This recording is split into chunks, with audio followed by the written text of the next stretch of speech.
Media day today at Notre Dame, practice at the LeBar practice fields. It was mainly first and second teams against scout teams, so put everything in perspective when you hear what we're about to say. But I think Ian Book completed 92% of his passes. He was absolutely pinpoint today.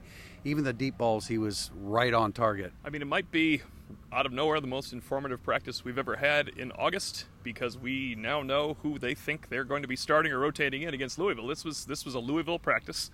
As you said, it was a scout team, but this is what Ian Book would look like during practice during the season. That's what they judge it on. I thought Phil Dracovic had a good day as well today. I did watch mostly the defense. The news to report there would be Sean Crawford got more reps than anyone as the corner opposite Troy Pride. Doesn't mean he got all of them, but he certainly came out more with the ones at cornerback than any of his competition. We've gotten to the point now where you don't hold your breath every time Phil Dracovic goes back to throw the ball. He's throwing the ball very accurately as well, but Book was great today.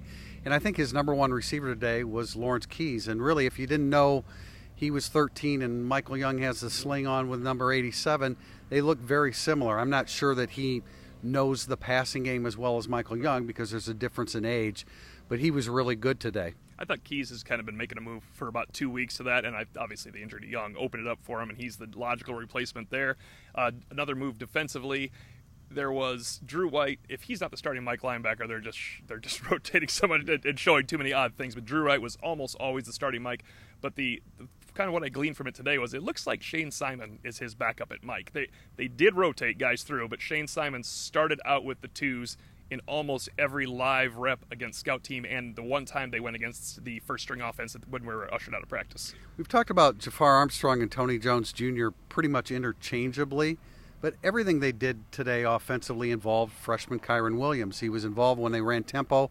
You know, with Cole Kmet out at tight end, it makes more sense to put some more speed guys in the slot. And today it was running backs. They alternated the top three, and then the fourth running back was Jameer Smith. But, you know, we talk about two running back formations or lineups. It was really three running back lineups today. As you mentioned during one special teams drill, he's involved in everything. Chiron Williams is on the first string all hands team, which we'll detail later today. He's out there covering punts. I think it's with the second string covering punts, but he's obviously a freshman they have extremely high hopes for. We haven't really seen him involved in the return game, though we haven't watched much of that. It seems like the punt returners now are pretty set with Chris Fink and then Lawrence Keys behind him. I don't think that's that big of a surprise. But yeah, Chiron Williams is a guy that is, I guess you wouldn't say he shot up the depth chart. He's steadily moved up, including the blue goal game when he impressed a lot of people that were able to watch him. They were working on onside kick recovery, and I don't know if this indicates that when they're in just regular return, Jafar Armstrong is going to be back there. But the game now is so different with the kick returns that it's about securing the football mainly, and so he was back there. Another thing I want to say, a few weeks ago, with the way we talked about the punter and kicker, yes. If you didn't know better today, you would think that was Justin Hune and Tyler Newsome today. Hey, Jay Bramblett was so good that Brian Kelly and Bramblett shared a smile and a bro hug to end his session because he has wonderful hang time. His punts are going that solid 40 to 44 yards with hang time, and his last one was perfectly placed to the outside to the point where Poling is just yelling out his name for ending the rep. He has had a great camp, and look, to your point, he had a terrible spring. But he had a great camp, and it's much better to do it that way. That's all that matters right now. Another thing to add, the backup center. We've been talking about Colin Grunhardt, how good he's looked. It looks like Trevor Rulin has taken over that spot.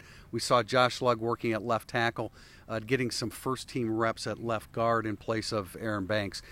From here, we are going inside to talk to the assistant coaches. Yep. We have 10 minutes with each assistant coach, but we'll start off with Brian Kelly's comments about today's practice at the LeBar practice fields.